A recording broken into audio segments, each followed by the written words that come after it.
Hey, good morning, everyone. Steve with By the Square. Hope everyone's doing well today. We're here at Drive Time Automotive Group on Woodward.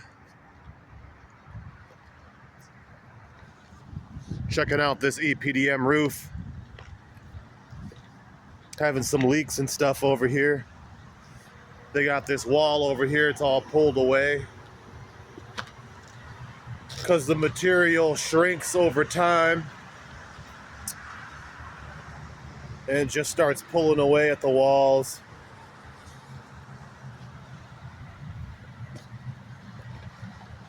Whoever installed this, they didn't do a very good job.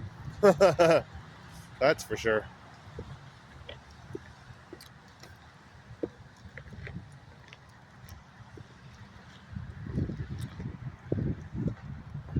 At least it ain't raining anymore.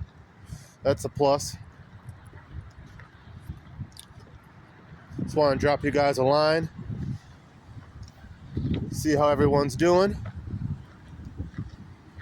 We're hanging in there. But I've already located the leak here. They got this opening right here. That's what's causing all the problems on this deal. But yeah, we're going to do a recover quote on this boy and see what we can do. Get this customer take care of. Love you guys. God bless.